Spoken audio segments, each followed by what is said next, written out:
Boa tarde, bom dia. Estamos aqui de novo, o Raidson e eu, para lermos e para comentarmos e para debatermos e para nos andarmos ao murro a propósito do, do banquete de Platão, dos discursos que estão presentes no banquete de Platão. Discursos que pertencem a várias pessoas, que apresentam vários pontos de vista, que nem sempre estão de acordo, e nós também, muitas vezes, não estamos de acordo com cada um deles, o que é difícil. Por isso, é preciso discuti-los. É por isso. Hoje vamos acabar, finalmente, o discurso de Aristófanes, para quem conheça a obra ou quem acompanhe de uma maneira ou de outra. Nós, da última vez, ainda lemos a cota 192A e B, não até ao fim. E hoje, julgo eu, o Hudson já vai corrigir-me, hoje, penso eu, vamos continuar a cota 192BC na mesma. BC. Portanto, daí para a frente, B, C, D, E, 193, A, B, C, D, E acabou-se. Que é como quem diz. É isto que vamos tentar fazer hoje. Ora, vamos lá embora. Queres tu fazer um ponto da situação? É melhor. A gente está falando sobre o discurso do Aristófanes, né? Agora, a gente já falou sobre o discurso do Fedro, do Pausanias. Aí era para ser o discurso do Aristófanes, mas só que ele teve um ataque de espirros, né? E acabou pulando. Aí foi para o discurso do Erisímaco, né? Depois do Erisímaco, aí sim o Aristófanes ele apresentou o encômio, né? O elogio dele sobre o Eros. E aqui já trouxe uma série de discussões a respeito do que o Aristófanes, que é um comediante, entende do que seja o Eros, né, da maneira como ele se manifesta nas relações entre os indivíduos, né. Ele acredita que exista três gêneros, né, o masculino, o feminino e o andrógeno. Então, ele vem contando aí pra gente essa história aí, né, de que Zeus, né, vendo que haveria uma determinada rebelião entre os homens, porque eles tinham uma grande força, né, isso acabou dando coragem para eles, e ele acabou dividindo o, o indivíduo, né, o sujeito, em duas partes, porque eles tinham uma mutação, tinham mais de um braço, mais de uma perna, então ele foi dividido, né, e aqui a gente está discutindo, né? A gente vai dar continuidade a toda essa discussão entre as relações, né? Entre o homem e a mulher, entre duas pessoas do mesmo gênero, né? Entre dois homens. E a gente vai ler esse parágrafo aí, como o Jorge disse, 192 BC, né? A gente vai dar É. continuidade aí. Tu leu ou eu Uh, leio? sim, lês tu. Para quem nos está a ouvir, para quem ouviu agora o Hudson, o cortar que se passa aqui é o corpo, é? Literalmente, é o corpo. O corpo. Corpo É, físico. Entende-se. tá. Ora? Ora bem, sempre que um amante em sentido lato e não apenas o amante de jovens. Desculpa.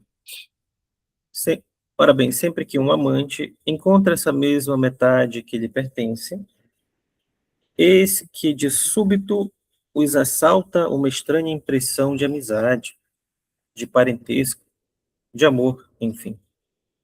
E a tal ponto que já não aceitam, por assim dizer, separarem-se um instante que sejam. Esses são justamente os que permanecem juntos durante toda a sua vida. Muito embora não soubessem sequer dizer-vos o que esperam, em concreto, um do outro. Não passa de certo pela cabeça de ninguém que seja meramente a união dos sentidos a causa do seu afã e do, e do prazer que sentem em estar juntos. Visivelmente, é a alma de cada um que aspira a algo mais, algo que ela não sabe exprimir, mas que adivinha e deixa discretamente insinuar-se. Pronto. Temos aqui uma volta, não é? Já da última vez tinha pressentido e agora vamos ver em conjunto o que é que cada um encontra aqui para discutir. É,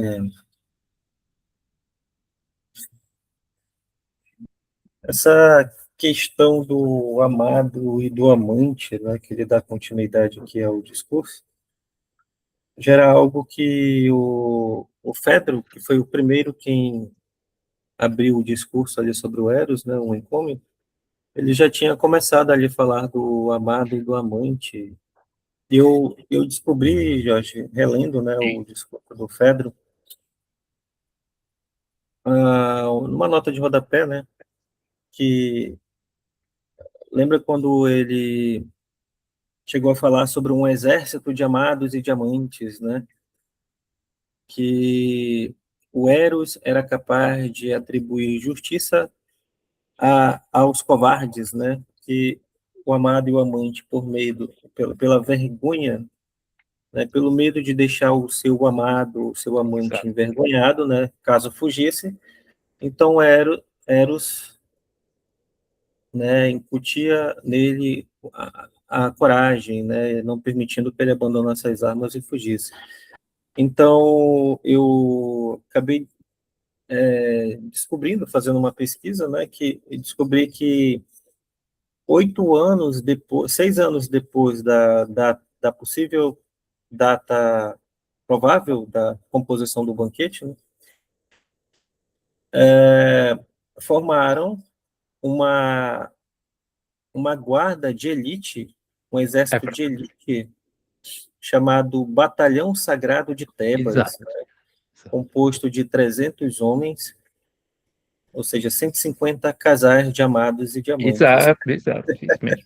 Que Isso coisa mesmo, curiosa, né? é verdade. Então, Porque ou seja, né, com essa mesma ideia de que como é formado por amados e diamantes, então isso acabaria dando mais coragem para eles, né? E foi um exército notável, né? Claro que acabaram morrendo, né? Mas resistiram até o fim, e ninguém fugiu, né? Então foi um exército honrado aí, né? é, E, e aqui ele se refere a um amante, né? Não apenas o amante no sentido restrito que a gente estava comentando, né, de um mais velho para com o mais novo, né, o mais novo procurando orientações, a sim, virtude, né, a sabedoria com o mais velho.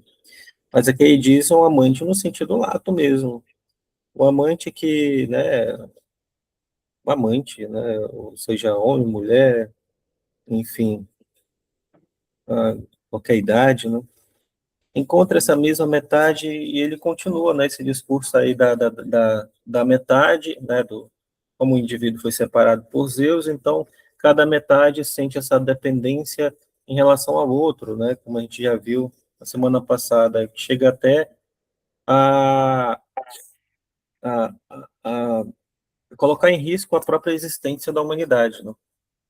E aqui ele continua com esse discurso, né? Ora bem, sempre que o amante encontra essa mesma metade que lhe pertence, eis que de súbito os assalta uma estranha impressão de amizade, de parentesco. Tem uma nota de rodapé aqui. No Lises, isso, Sócrates tenta, em último lugar, explicar filia, né, amizade, ou eros, por um sentimento de parentesco que aproxima duas almas. Só aparentemente no Lises, a tese rejeitada, e mesmo Sócrates, mais adiante, não a rebate propriamente, limitando-se a encaminhá-la num sentido ético, pondo como exigência fundamental que o todo, né, entre aspas ali, o todo a que se refere Aristófanes seja o bem. Interessante. Enquanto essa mesma metade que lhe pertence, eis que de súbito os assalta uma estranha impressão de amizade, de parentesco, de amor, enfim. É a tal ponto que já não aceitam, por assim dizer, separarem-se um instante que seja, né? Isso a gente viu semana passada. Esses são justamente os que permanecem juntos durante toda a sua vida, muito embora não soubessem sequer dizer-vos o que esperam, em concreto, um do outro. Como eu acho que essa sensação, né, de estar com o outro ali o tempo todo, mas não, sem querer saber ali o que de fato espera um do outro, né, mas tem esse quase um instinto mesmo, né, que tem dentro de si de permanecer ali, é como se fosse um instinto de sobrevivência, né, já que um não consegue ficar com o outro ali. Eu não sei nem porque que eu quero ficar com você, mas eu sei que eu preciso de ti para alguma coisa, que senão eu não sobrevivo, né? A minha existência está em risco aqui. Em Platão, aquilo que é de grande importância, de grande novidade, e que tem uma função, um papel determinante na compreensão de qualquer assunto, acontece sempre de modo súbito. Este caráter súbito é algo que, no fundo, é um inesperado. E, contudo, é algo que nós queremos. Mas o acontecer é inesperado, o que é estranho. Esperamos o inesperado. Há qualquer coisa, isso depois é muito desenvolvido noutras obras, parece que há no nosso tempo de vida algo que nos acontece que não estava previsto nesse tempo. E é uma coisa deste género. Isto é, acontece algo na nossa vida que nós esperávamos, mas não sabíamos, não é só quando, é como é que isso ia acontecer. Nós temos isso até na, por exemplo, no sexto livro da República. Isso acontece, até na caverna isso acontece. Isto é, há um momento de revelação. É qualquer coisa de súbito, a palavra grega é muito particular, é tsaifnis, e tem um sentido de erupção. A palavra é erupção, que significa uma luz que irrompe, que nós até esperávamos encontrar, mas não sabíamos que era uma luz tão brilhante assim, mas tínhamos esperança que isso nos desse. Assim é esta estranha impressão de amizade, não é? Que súbito nos assalta, é algo que vem sobre nós. É algo que vem sobre nós. É uma característica do pensamento que não existe em Aristóteles, mas que é muito própria de Platão.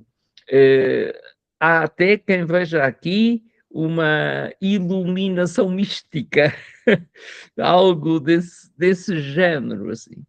Não propriamente um processo histórico, embora nós queiramos essa metade que nos falta. Mas a revelação dessa metade não somos nós. É qualquer coisa que rebenta à nossa frente. E nós, nessa altura, talvez por um reconhecimento, não sei, acabamos por encontrar, ou encontramos-nos, tal como encontramos a verdade ou encontramos o bem. Este encontrar é qualquer coisa que surge, que brilha, que está aqui presente também. Está aqui presente também. O Eros, não é? Tem, tem uma característica brilhante e, e ao mesmo tempo inesperada, não é? Inesperada, coisa inesperada.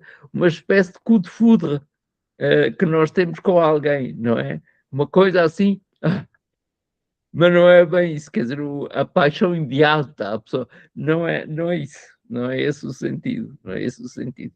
É qualquer coisa que nos é dado no Lysis, isto, no Lysis surge algo que aqui não podemos estar a ver, mas que é a diferença entre a filia, não é aquilo que nós dizemos, por exemplo, na palavra filosofia, o gostar de, o querer, e aqui aparece o Eros. O Eros não somos nós quem quer. O Eros é um intermediário, é uma divindade.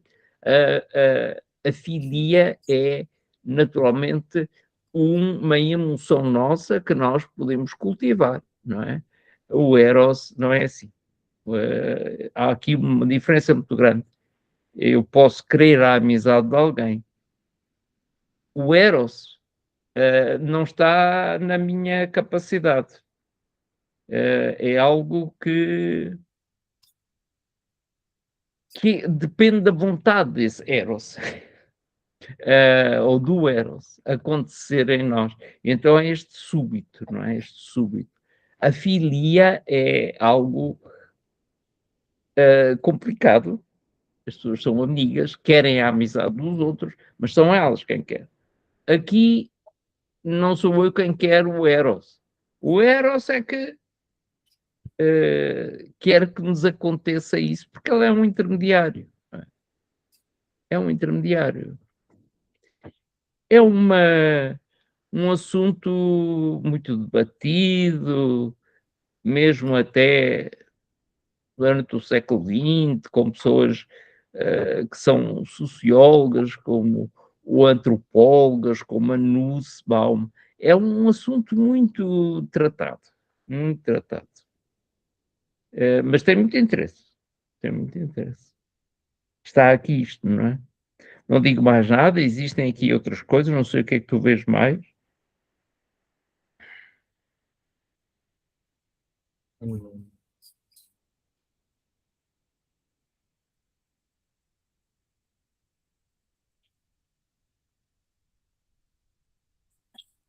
Não passa de certo pela cabeça de ninguém que seja meramente a união dos sentidos, Exatamente.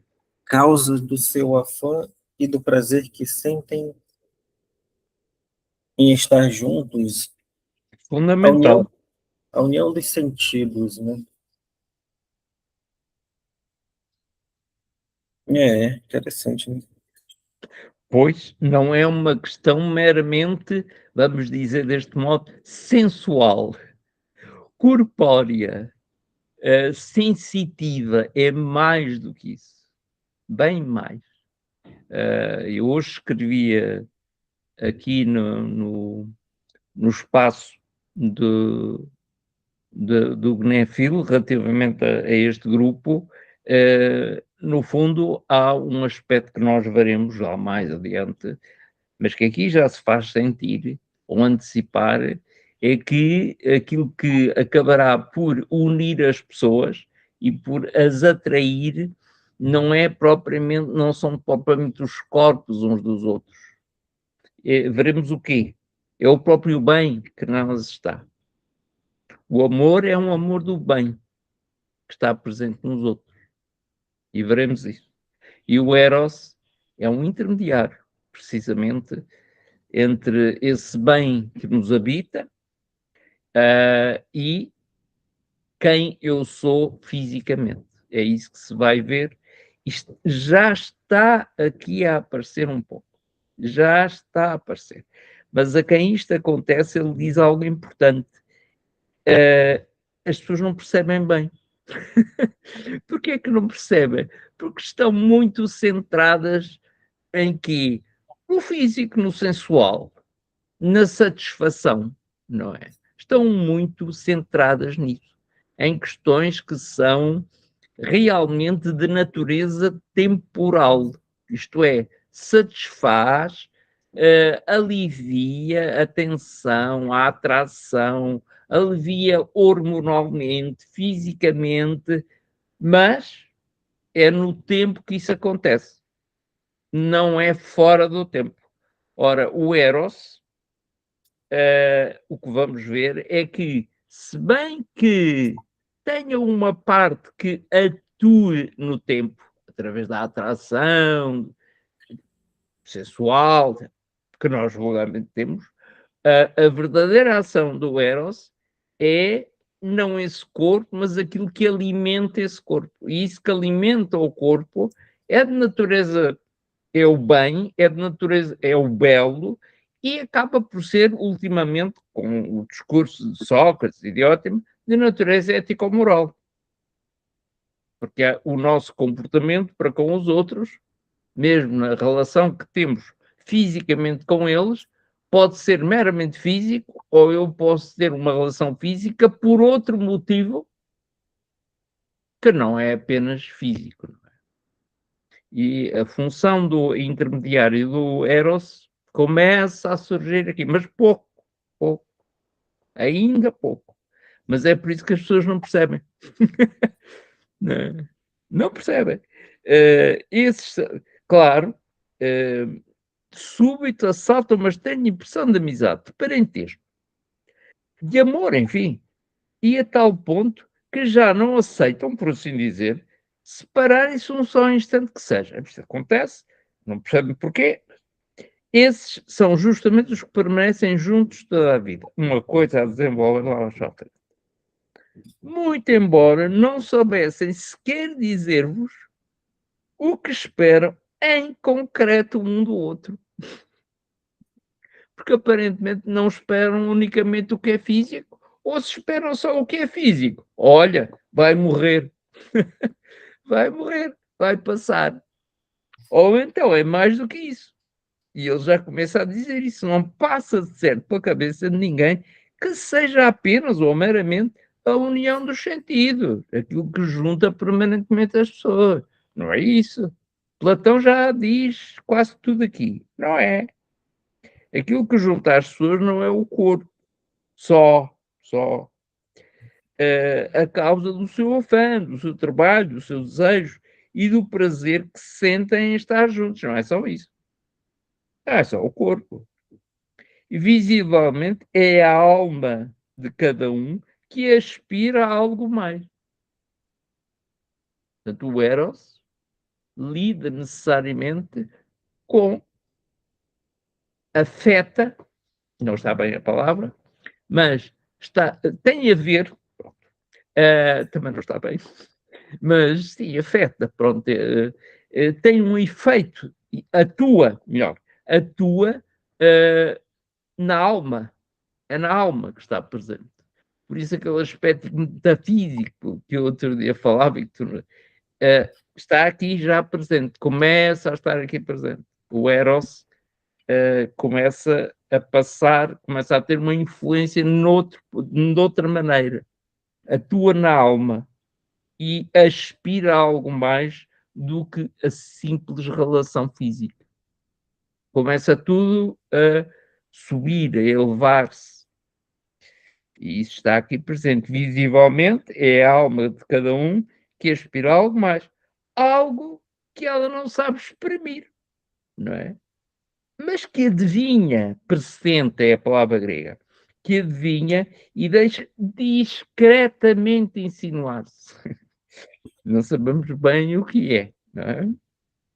Eu digo-te o que é, não que saiba, mas pela interpretação, uma interpretação que outro dia nós os dois não conseguimos fazer entender um ao outro, é porque há um todo, não é? Há um todo que é mais adiante. Neste mesmo discurso vai surgir um todo que nos engloba e de que nós não temos, de que nós formamos e de que não temos absoluta consciência. Portanto, isso depois se nós veremos. E esse todo, não é? O olo, não é? Do símbolo, esse olo, em grego é olo, depois veremos o que é. E passa para um domínio que já não é a simples união de duas pessoas, é mais do que isso. E é prévio a essa união. Mas depois veremos. Não sei o que é que tu vês a este propósito. O que é que achas disto? É, ele está dizendo que esse desejo de estar, né, da metade com a outra metade, né, esse desejo de estar um com o outro aí, vai além dos sentidos, né? Ele diz, visivelmente a alma de cada um que aspira a algo mais, algo que ela não sabe exprimir, mas que adivinha e deixa discretamente insinuar-se, né? Bora continuar a Sim. leitura para a gente ver se ele dá Se ele alguma diz. informação a mais, né? Porque a É, gente sabe que, de fato, tem coisas que você não sabe explicar, né? Colocar em palavras aquilo que você sente, você apenas sente, né? Só que ele diz que a alma, né?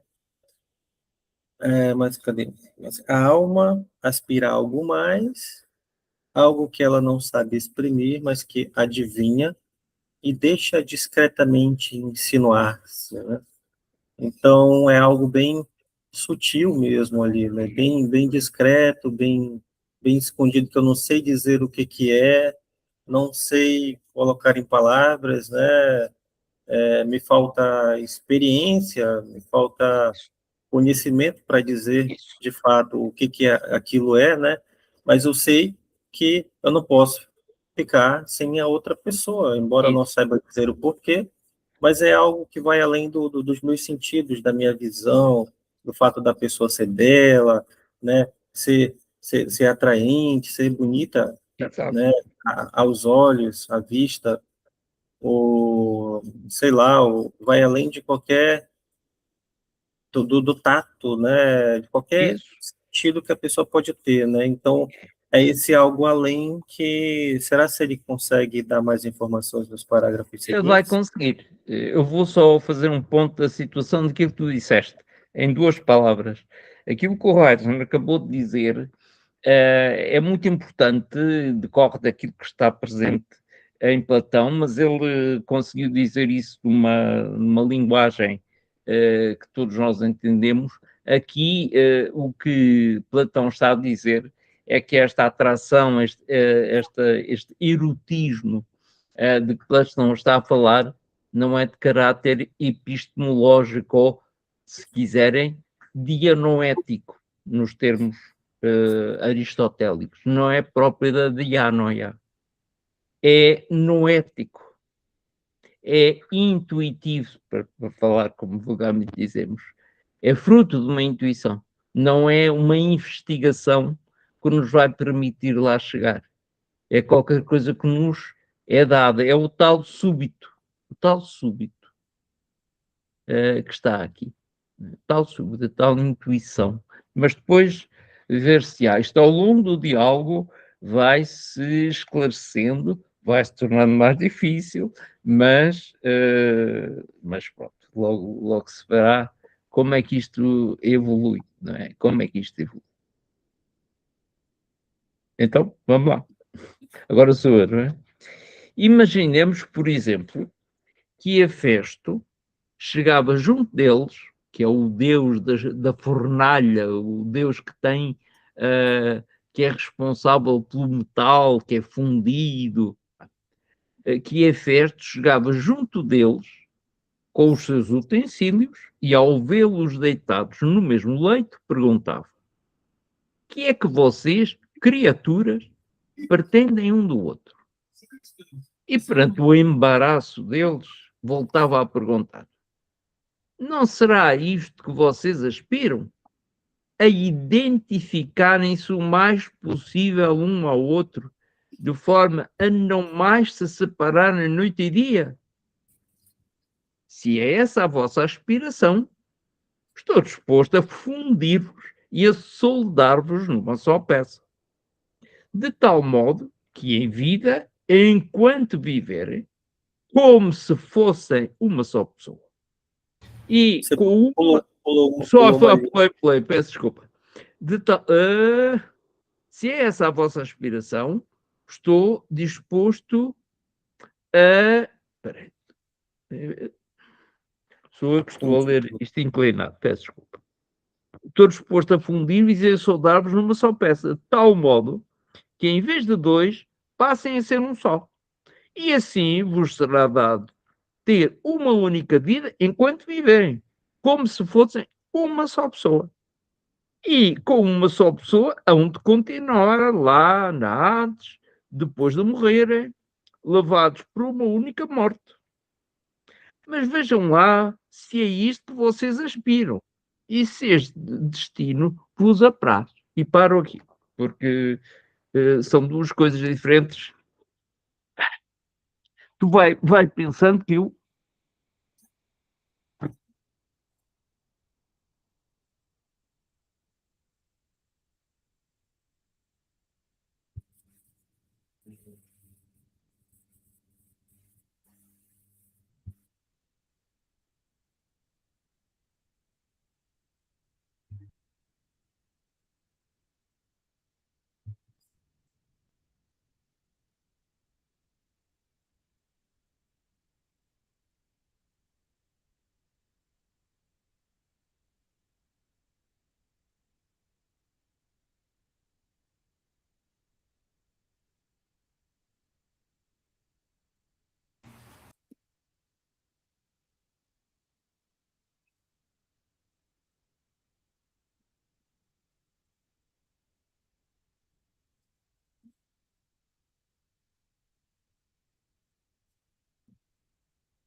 Esperar o Jorge voltar, né? Se ele foi buscar um livro, alguma informação.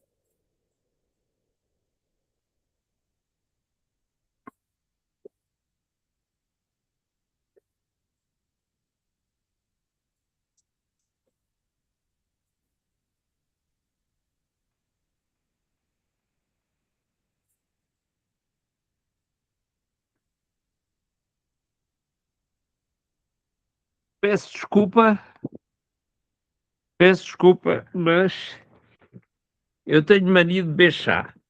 E Platão também diz que o corpo funciona por enchimento e esvaziamento.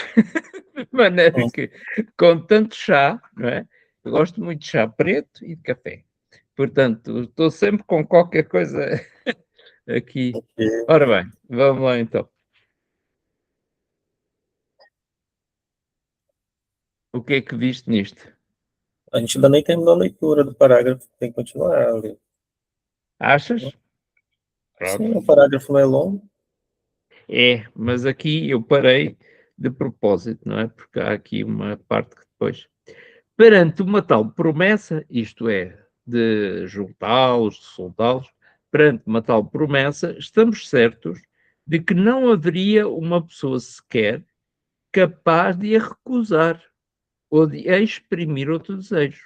Bem pelo contrário, toda a gente ficaria convicta de ter escutado, nem mais nem menos, o seu anseio de sempre, reunir-se e fundir-se no ser amado, por tal forma que ambos passassem a ser uma só pessoa. E qual a origem deste anseio? Precisamente, como vimos, o facto de que a nossa primitiva natureza assim era. E nós constituíamos, então, um todo.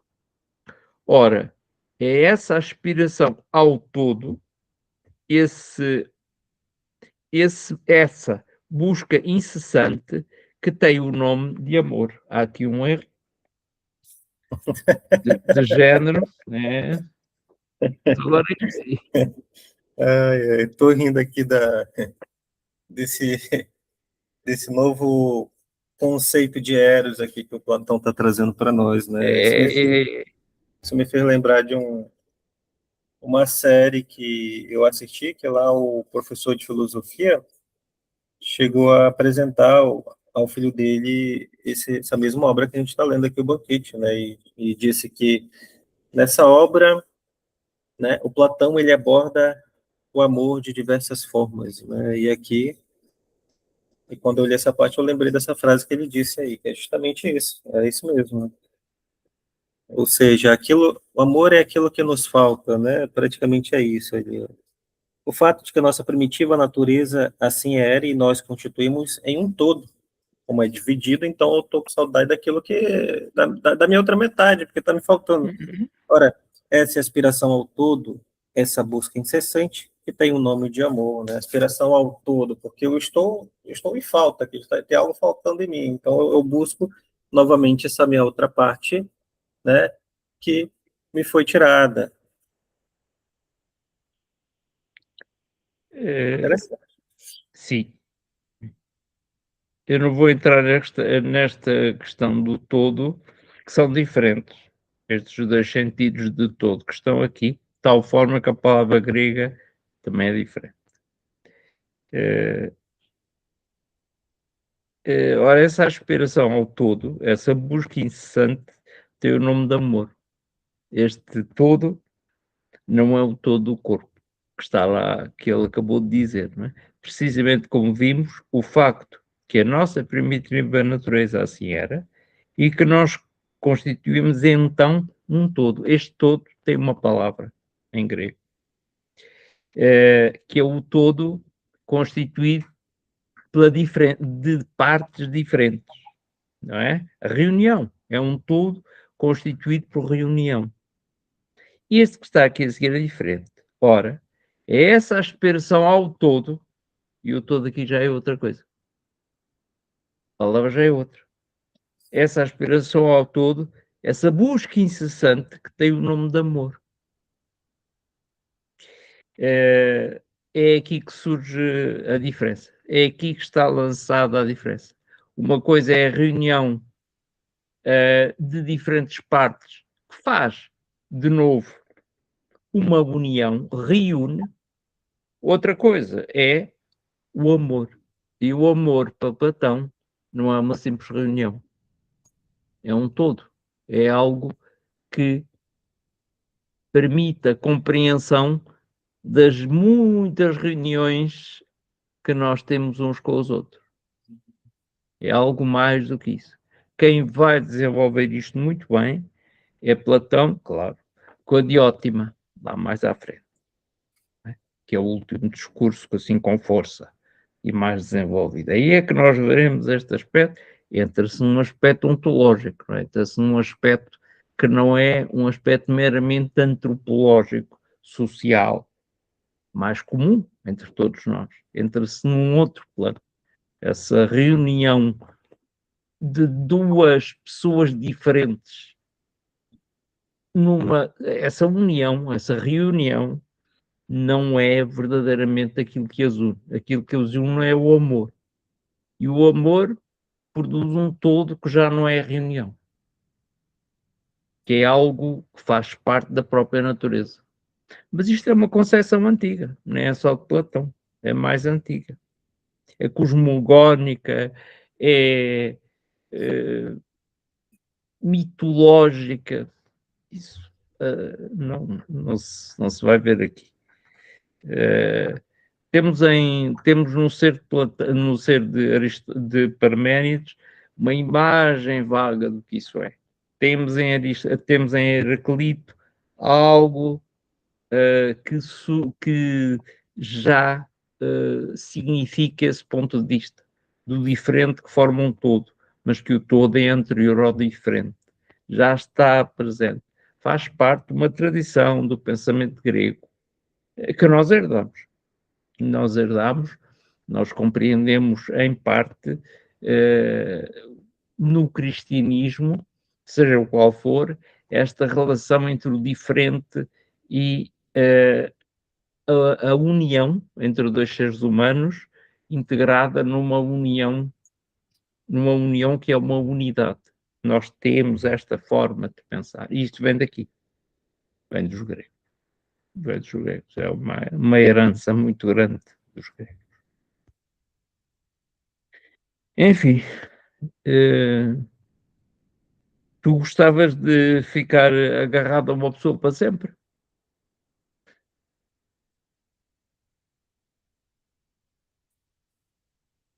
Se, se Rapaz, te- para sempre, Pois,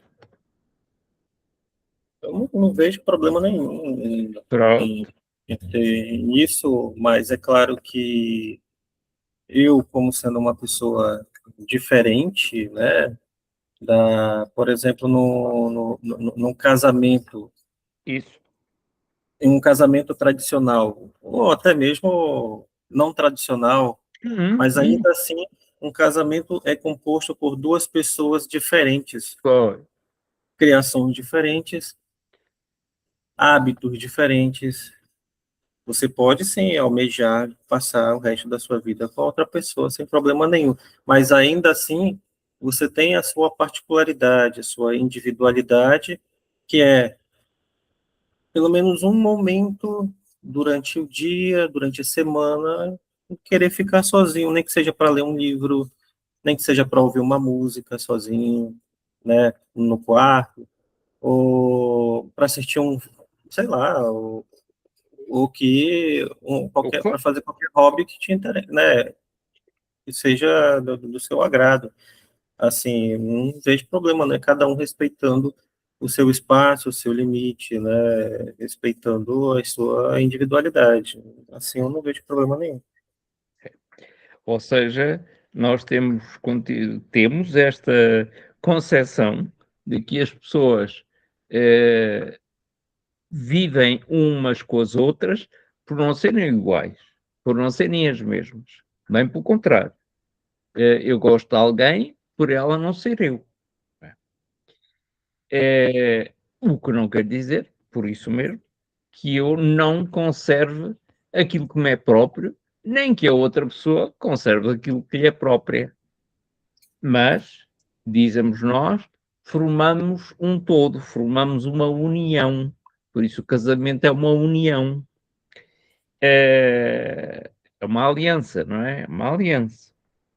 E essa aliança que se estabelece, pronto, é um acordo de diferenças. É um acordo de diferenças.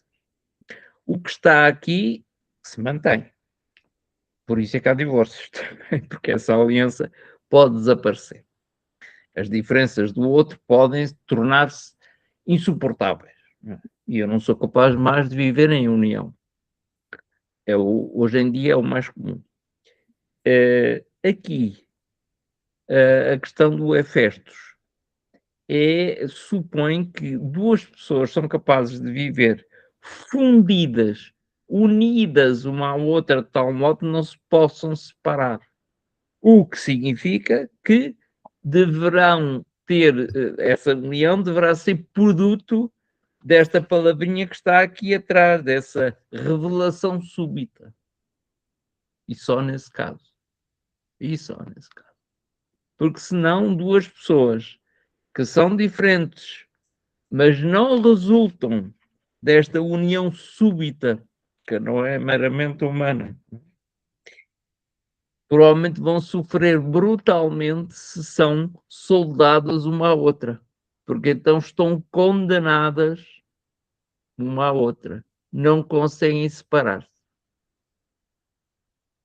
É um assunto interessante, difícil, conflituoso e que exige da nossa parte compreensões muito tolerantes no que respeita à concepção que cada um de nós tem da união com outra pessoa ou com o diferente. Complicado, complicado.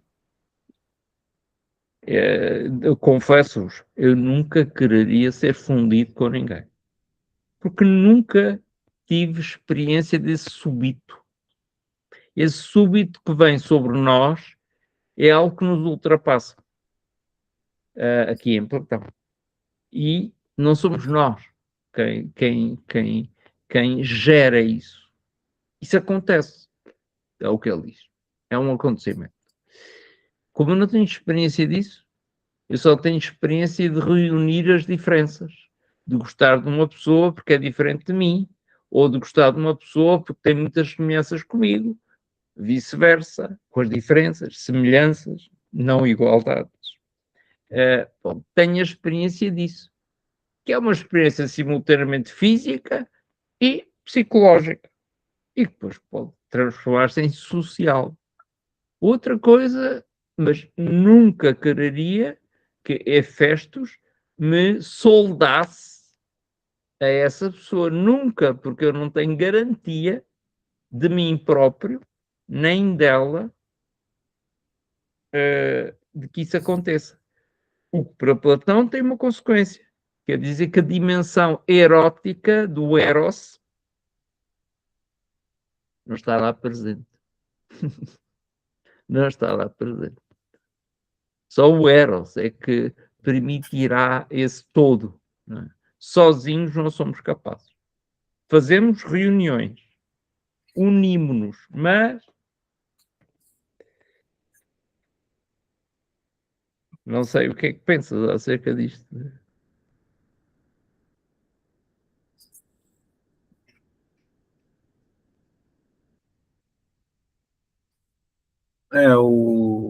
O Hefesto aqui, ele está É sempre o diabo. presente ele está sempre presente no.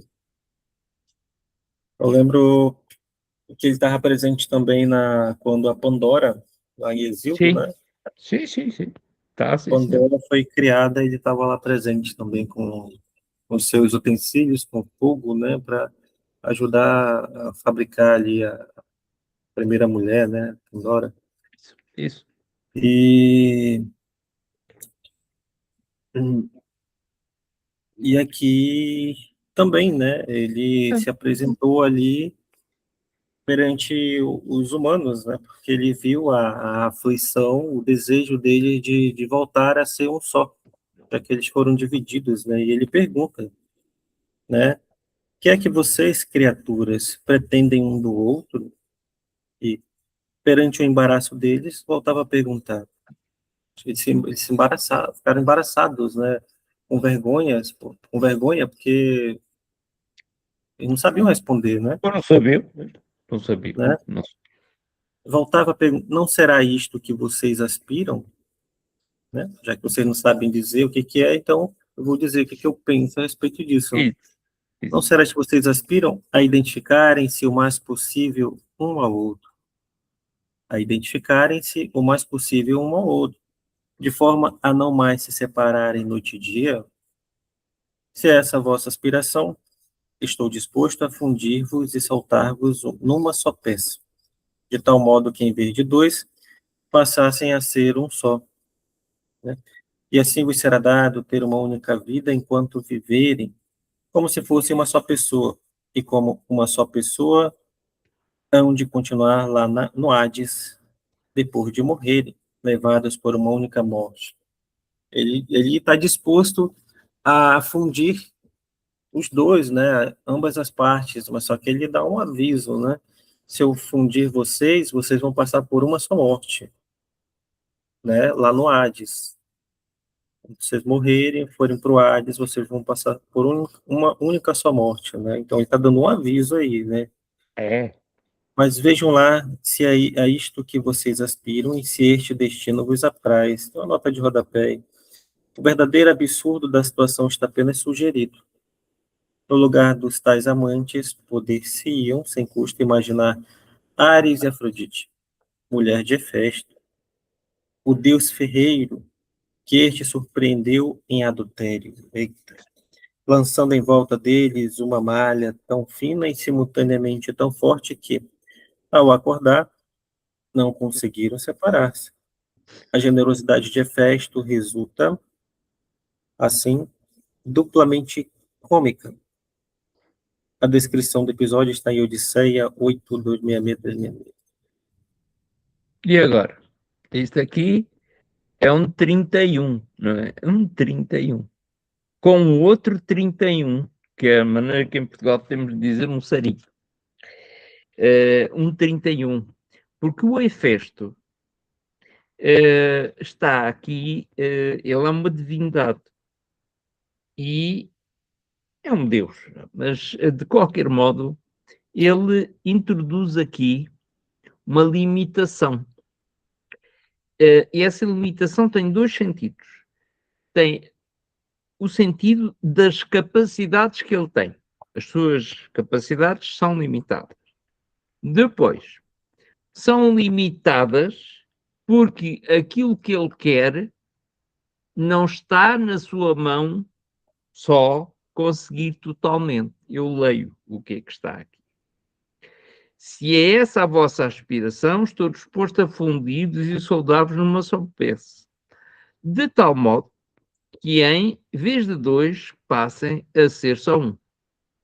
E assim vos será dado uma única vida enquanto viverem, como se fosse uma só pessoa. E com uma só pessoa onde viver lá no Hades, depois de morrerem, levados por uma única morte. Sim, senhor. Mas ele lá mais acima diz: não será isto que vocês aspiram? A identificar-se o mais possível. Ele não diz totalmente ali. Está em grego é este que está. Identificarem-se totalmente, ele não diz isso. Diz o mais possível um com o outro. O que significa que esta identificação não é possível ser total. Não está nas mãos dele. Onde é que tu tá lendo isso, Jorge? Que tu tava lendo uma parte, depois Estás falou para outra ti. coisa. Estamos em 192, é. Não, isso eu acompanhei você lendo até continuar depois. Cadê? Uma só peça, de tal modo. Eu saltei para cima, de propósito. Depois. Aí eu me perdi quando você saltou, né? Pois. Porque o que está em baixo está condicionado por aquilo que ele diz em cima.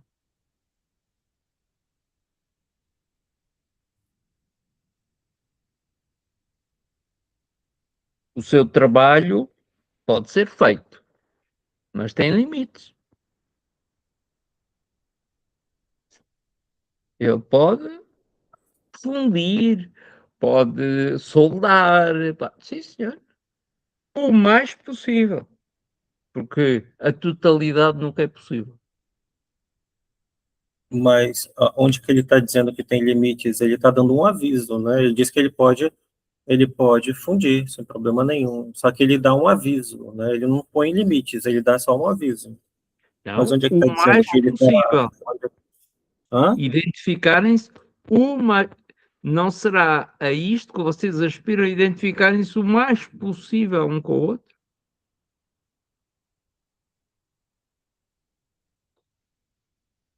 Então estou disposto a Sim, mas fundir isso não é e a limite. soldar-vos numa só peça.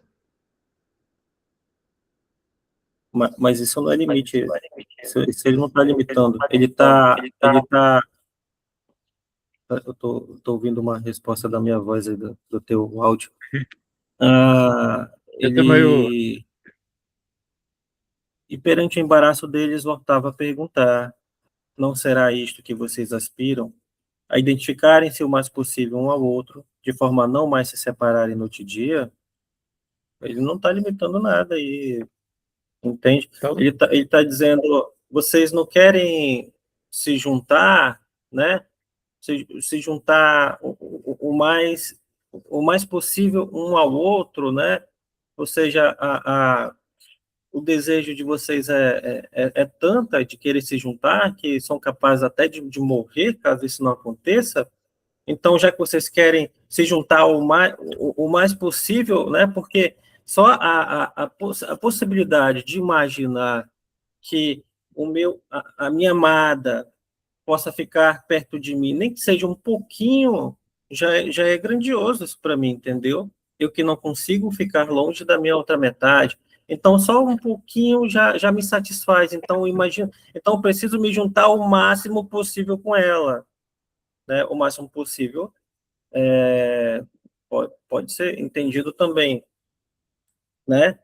O, juntar totalmente, mas só a ínfima ideia, só a possibilidade de ser um pouquinho já me satisfaz, entendeu? Pronto. É isso que ele está dizendo. É isso que É, está partindo do Hefesto, né? O mais possível, né? O mais possível um ao outro, como a não mais se separarem noite e dia. eu poderia, no entanto, dizer algo mais simples, que ele não diz, que eu já há bocadinho empreguei a palavra. Identificarem-se totalmente um com o outro. Não está lá. Não está lá. Isso não existe lá. O que está, tens aí alguém. O que está de o mais possível. Até o limite. Mas totalmente, isso não está lá. E introduz aqui uma característica muito própria deste discurso, não é? É que realmente Zeus foi dividiu, mas a reunião não é possível outra vez. Quer dizer, não podem outra vez formar um só ser. Estão divididos. Podem reunir-se, podem unir-se, mas alguma coisa nunca será aquilo que foi.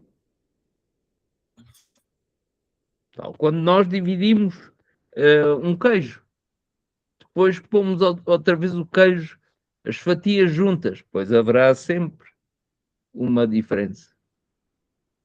E é este problema, não é? O mais possível. Isso Porque, não está em causa no texto de hoje. pois, tu não vês isso assim. O Falta-nos Hefesto, também o.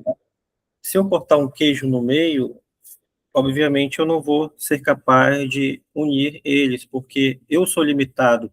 Aqui a gente está falando de Hefesto, que é um deus, é uma divindade para os gregos, né? Uma divindade que é conhecida, né? Por sua arte, por sua tecné, por sua profissão. Então,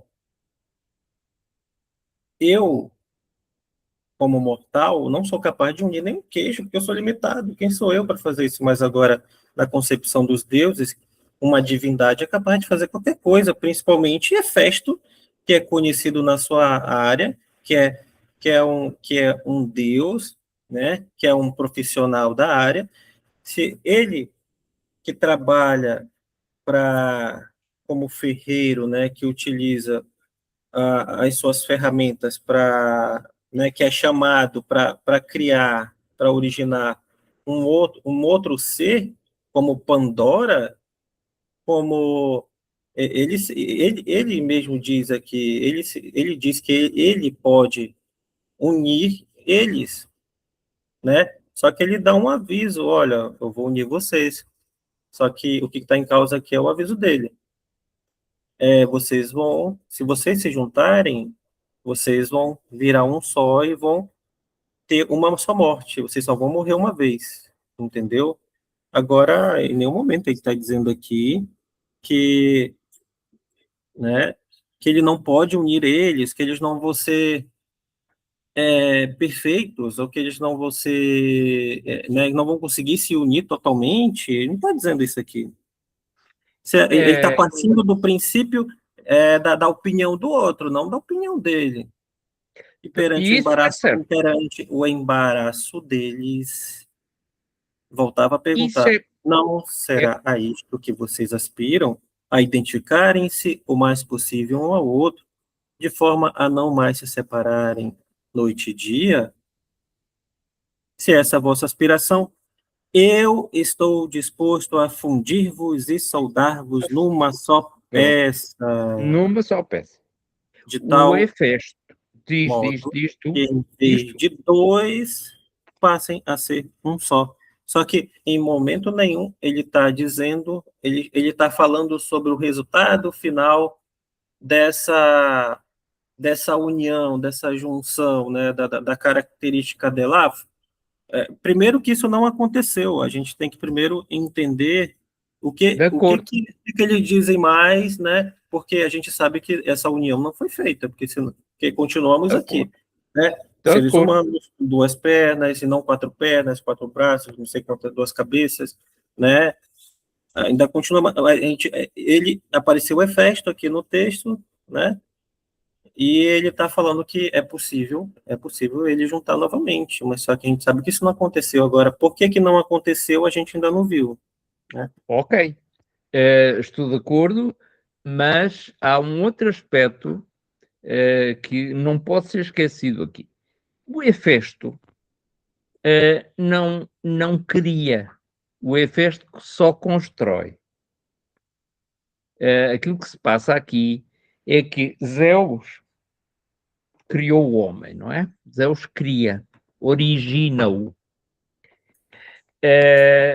Hefesto, e depois divide-o, claro, depois divide e até ameaça dividir mais se o homem não tiver juízo, para falar deste modo. O que Hefesto pode fazer? Pode gerar um novo ser? Não pode, porque ele é um construtor. Hefesto é um ferreiro. Ele constrói a partir das peças que tem. Por isso, aquilo que ele pode fazer é juntar peças e fundi-las umas nas outras. Mas mesmo que as funda, elas são sempre uma mistura, não são uma unidade originária. São uma unidade feita a partir de partes. O Hefesto aqui tem, como é natural, uma função de serviço. De serviço. Se nós quisermos, e Zeus não se vai opor a isso, se vocês quiserem, então eu reúno-vos, desde o momento que vós tenhais encontrado, de facto, aquela pessoa que vos perfaz, não é? Que vos perfaz completamente. Então, nessa altura, eu vou unir-vos, mas nunca vos vou identificar. A identidade desses dois seres não deixará, não levará a que cada um deles, por mais unos que sejam, deixe de estar presente. É por isso que ele avisa: olha, que eu vou fazer isto e vão lá ver se não se arrependem. Porquê? Porque cada um deles continua a ter um ponto de vista e uma consciência de si próprio. O arrependimento pode ser na decisão e pode ser depois. E é isso que esta notazinha aqui embaixo diz, não é? Que é uma coisa terrível que acontece aqui na Odisseia. Ele diz, a nota diz, podes imaginar sem custo Ares e Afrodite, mulher de Hefesto, o deus ferreiro, que as surpreendeu em adultério. Já se separou, já quebrou a aliança, lançando em volta deles uma malha tão fina e simultaneamente tão forte, quer dizer, estavam fundidos. Em princípio deveriam ter-se mantido unidos, mas o problema é que estavam realmente juntos. E apesar de ser muito fina aquela relação que eles tinham, olha, era impossível de separar. E é esse. É, portanto, não era possível a Hefestos desfazer aquela união. Impossível. Impossível. Por mais fino que fosse, porque mesmo que a união entre dois seres fosse a mais completa possível,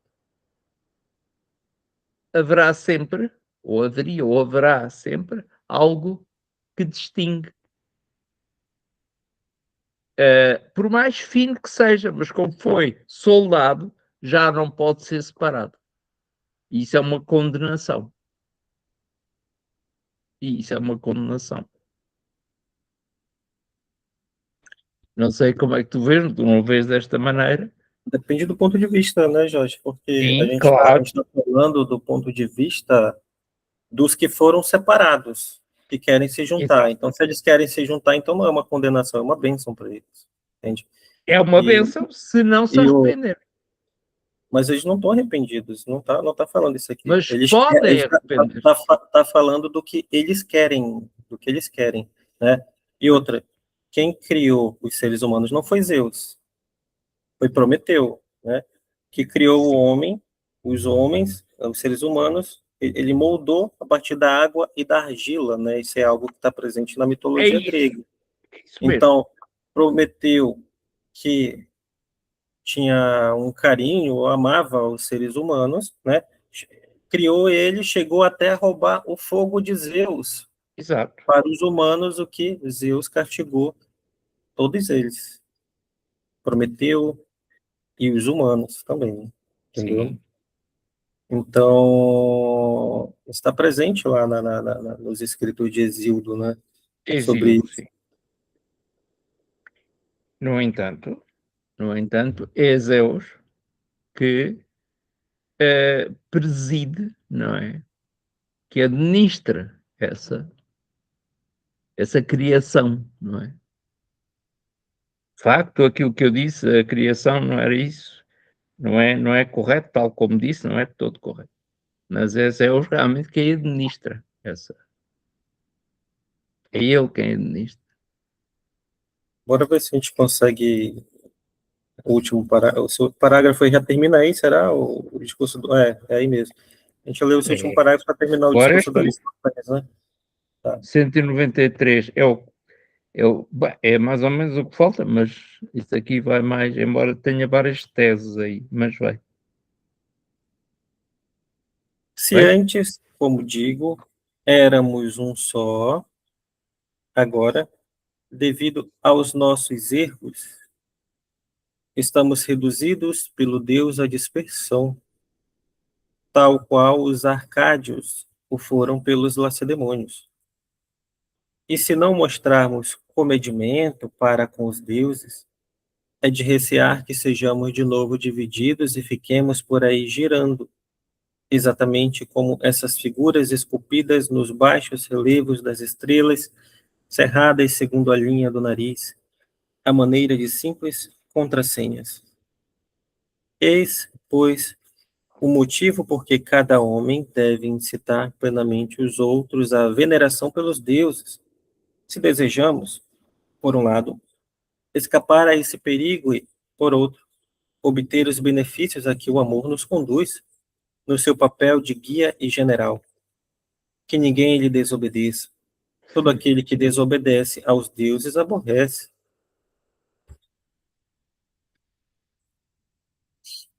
Pois só vivendo em amizade e boa harmonia com os deuses lograremos descobrir o favorito que nos é próprio, coisa que hoje em dia raros conseguem. E não se ponha erisímaco a troçar das minhas palavras, com esses ares de entendido, a supor que é de Agaton e de Pausânias que estou a falar. Até porque bem pode dar-se o caso de pertencerem eles a esse número e possuírem ambos uma natureza viril. Mas não. O que afirmo tem antes a ver com a humanidade inteira, homens e mulheres. Isso. A nossa espécie só pode alcançar a felicidade quando cada um realizar em plenitude as suas aspirações amorosas e encontrar o favorito que lhe é próprio, de modo a restaurar a nossa primitiva natureza.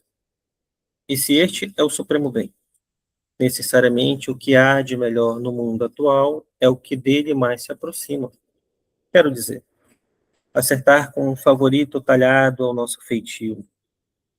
E eis porque, ao celebrar um Deus, será de toda a justiça celebrarmos o amor, não só Ele quem, no presente, nos concede os maiores benefícios como alimenta, quanto ao futuro, as nossas esperanças mais caras. Se mostrarmos reverência para com os deuses, Ele nos dará a cura aos nossos males, restaurando a nossa primitiva natureza, e assim seremos de fato felizes e bem-aventurados. E assim É, termina. Assim termina. então, eles, sabendo a limitação deles, eles preferem seguir obedecendo, né, as determinações do Deus, né, de Zeus, porque senão eles sabiam que se eles continuassem com a rebeldia, com a rebelião deles, eles seriam divididos novamente. Então eles, opa, eu já estou num ponto que não suporto mais viver sem minha outra metade. Se eu for ser dividido de novo, é melhor morrer logo de uma vez, né? Agora, então qual foi, então qual foi a conclusão deles, né? Eu vou parar, eu vou procurar agradar os deuses, né? Talvez se eu agradar os deuses, talvez assim, por vontade própria, eles nos concedem, né, a nossa outra metade, por eles verem que somos obedientes, né, que somos servos fiéis. Então, como ele diz ali no finalzinho ali, ele fala disso, né? Se mostrarmos reverência para com os deuses, ele nos dará cura aos nossos males. Qual é o Isso. mal? Meu mal é que eu estou longe, eu estou separado da minha outra metade, né? Restaurando a nossa primitiva natureza, e assim seremos de fato felizes e bem-aventurados, né? Então, hum, tem uma nota de rodapé ali no início, né? Se antes, como digo, éramos um só, agora, devido aos nossos erros, estamos reduzidos pelo Deus à dispersão, tal qual os arcádios o foram pelos lacedemônios. Lacedemônios eram os espartanos, né?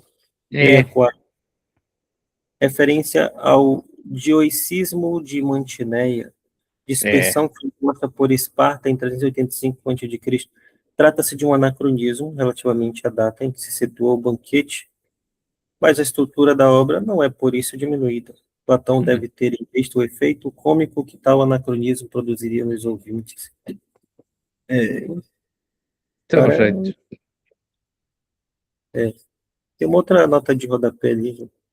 E se não mostrarmos comedimento para com os deuses, é de recear que sejamos de novo divididos e fiquemos por aí girando, exatamente como essas figuras esculpidas nos baixos relevos das estrelas, cerradas segundo a linha do nariz, à maneira de simples contrassenhas.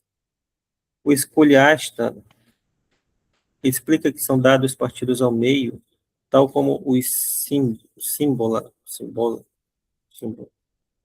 Ah, Símbolo, sim.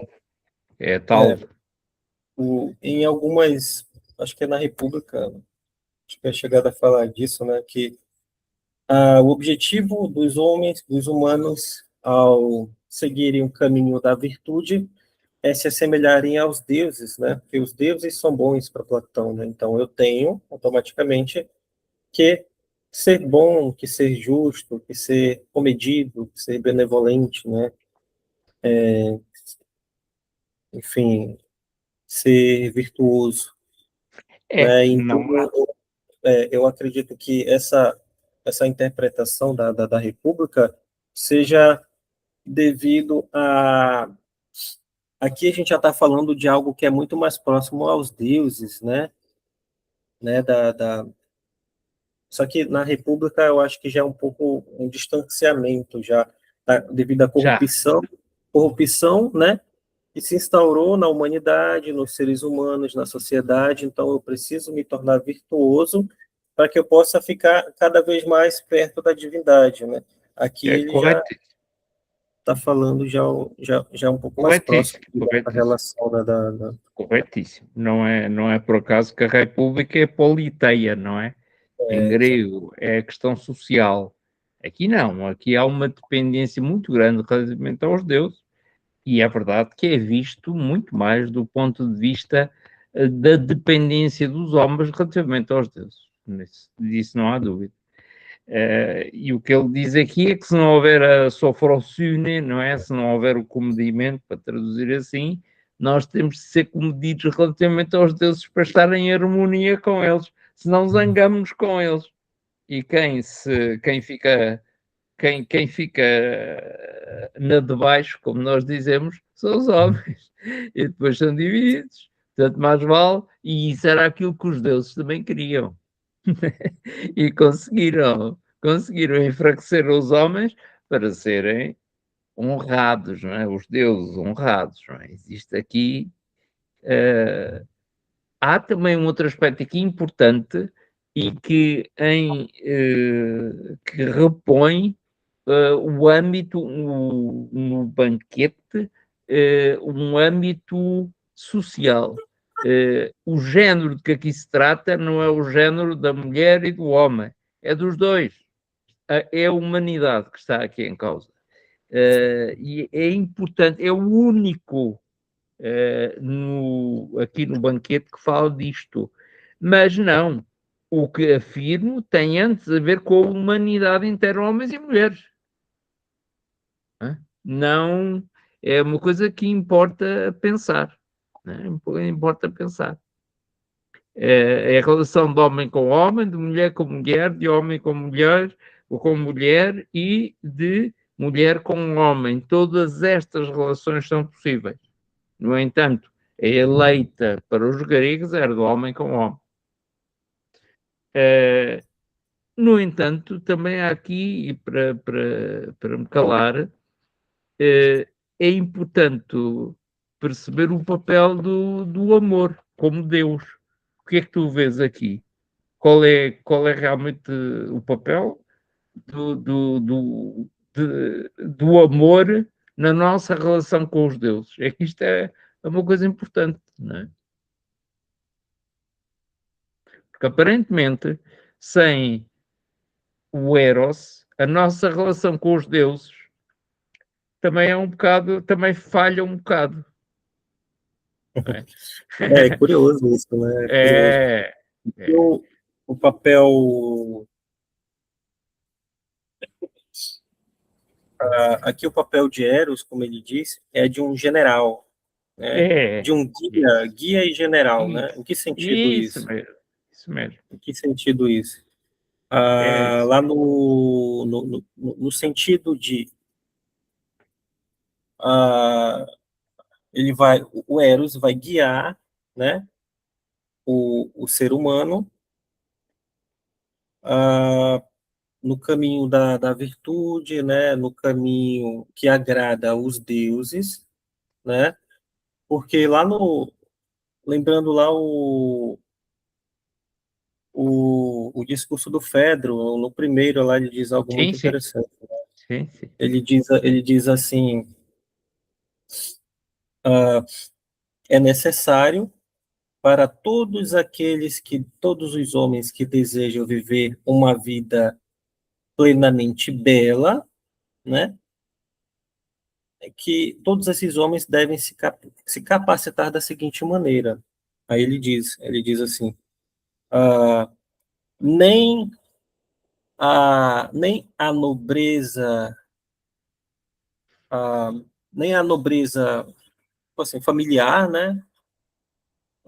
Tem até aqui, nem a nobreza de parentesco, Para inteiro. nem os cargos de prestígio, nem a riqueza, nem qualquer outra coisa são capazes de inspirar feitos tão belos como Eros, né?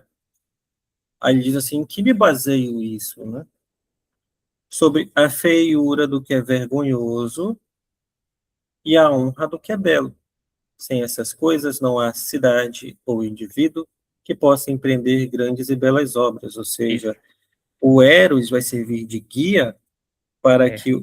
não para todos, mas para o indivíduo que deseja almejar ou viver uma vida plenamente bela, E né? feliz. E feliz. E, e viver no caminho, uma vida virtuosa, né, numa vida feliz, né, Sim, eudaimonia ali, pacífica. Pacífica, não pacífica. é? Pacífica, em paz. Né? Então você precisa, né, do Eros. O Eros ele está aí presente como guia mesmo, como ele coloca aqui, né, como um general que vai indicar o caminho correto para agradar os deuses, né? É isso que ele está falando aí, né? Então você precisa ter esse discernimento daquilo que é vergonhoso, que é feio, e daquilo que é belo. Isso é importante também, né? Então Muito. o Eros ele vai guiar o indivíduo nisso tudo aí. Né? E falo porque nós, e aqui Platão também, está muito bem traduzido aqui, ela faz isto muito bem. Aqui em C, 1, 2, 3, 4, 5, 6, 7, 8, 9, 10, pois C10. Há várias coisas aqui em causa, deixa ver. Portanto, a meio da página 57 aqui, não sei se tens aí, acho que não, não é? Eu leio, mas, vê se encontras, mas não, o que afirmo tem antes a ver com a humanidade de homens e mulheres. A nossa espécie só pode alcançar a felicidade quando cada um realizar em plenitude as suas aspirações amorosas. É aqui que o Eros entra. Não é possível ao ser humano, sem a aspiração amorosa, alcançar sequer uma relação com os deuses. Porque é preciso amar os deuses. Porque é preciso amar os outros. Para viver com eles. E pior ainda do que, bom, enfim, um caso particular que ele diz ali em cima é que é muito raro, e hoje em dia continua a ser, que alguém encontre outra pessoa que seja aquilo que nós dizemos vulgarmente, a outra parte da nossa alma, não é? A alma gêmea. É muito difícil. Claro que para Platão isto vai aparecer no domínio masculino, está lá em cima. Só viver em amizade e harmonia com os deuses, o Grêmio, coisa que hoje em dia raros conseguem. E depois diz, talvez seja aquilo que nós lá no início do banquete, o Ágaton e o Pausanias gostava muito do Ágaton, que era bonito, que era um homem rico, de Ágaton e de Pausanias que estou a falar. Até porque pode bem dar-se o caso, pertencerem eles a esse número e possuiremos uma natureza viril. Esse número qual é? É o número daqueles que têm precisamente uma relação amorosa que foi alvo de uma união, não é? De uma união. Pode ser, pode ser, não se sabe, não é? Mas que isso era muito raro na altura e não sei se é possível, se existe ou não, não é? Mas o Eros realmente aqui adquire o tal papel intermediário que terá sempre e tem também uma dimensão no tempo. Teve esse papel de intermediário no passado, mas não foi bem entendido pelos seres humanos, de tal forma que tomaram o Eros em grande parte, e tomam, em grande parte no sentido físico, sexual, mas no futuro, determinam um futuro que já não é de todo, do ponto de vista de Platão, essa relação erótica meramente carnal ou sexual, que já vai para um futuro. E esse futuro já possui outra dimensão, não é?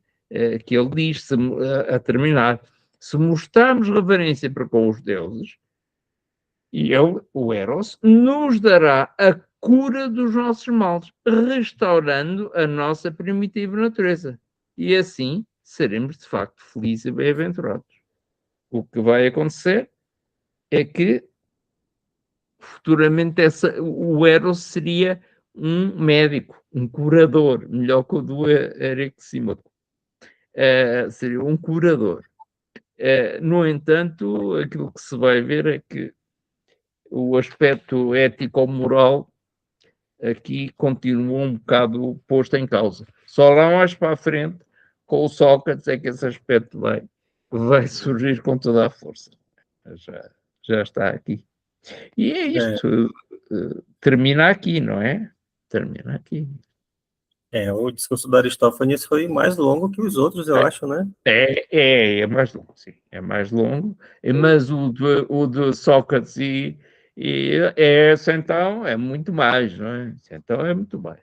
Este que vem agora temos aqui um pequeno interlúdio outra vez, quer dizer, uma interrupção nos discursos que vai entre 193E e 195A. São aquelas interrupções que Platão introduz e pequenas discussões entre vários dos participantes no banquete entre cada discurso. Entre cada discurso. Aqui aparece outro interlúdio. Repito, entre 193E e 195A. O discurso de Agathon, não é? Só começa em 195 a 10, onde ele começa a dizer: bom, antes de passar ao meu discurso, safa.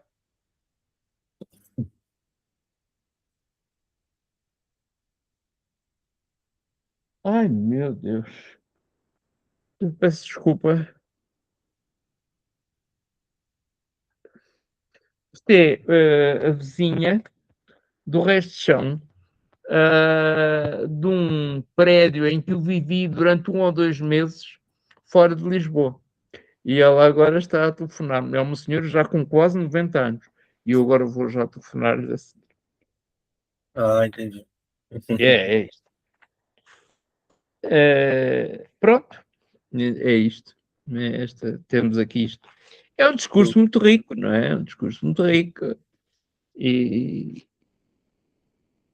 da próxima vez vemos o interlúdio e acho que talvez possamos entrar no discurso de Agathon. O discurso de Agathon é mais pequeno, embora tenha importância, e depois é o Sócrates, não é? Com a Diótima, que é a maior parte da obra. Que é a maior parte da obra, são cerca de. É entre 65 e 88. Portanto, são 23. Porque é o cheio, não é? É o mais importante. É para aí que tudo se dirige. Não é? Sim. E nessa altura, pronto. Eu estou fazendo. Interessante, né? Eu estou fazendo uma releitura de novo ali do diálogo do Fedro, aí depois eu vou para o Pausanias para tentar ver se alguma coisa que a gente deixou passar, né? Que são muitos detalhes, a gente pensa que não é pouca coisa, mas não é muita coisa, não, né? é muita coisa. O reler a gente vai esquecendo e piora tudo, né? Eu estou Claro que fazendo sim. essa releitura sozinho para tentar entender melhor, E né? fazes muito bem. E fazes. né? Eu vou muito parar bem. a gravação aqui. Sim, pá.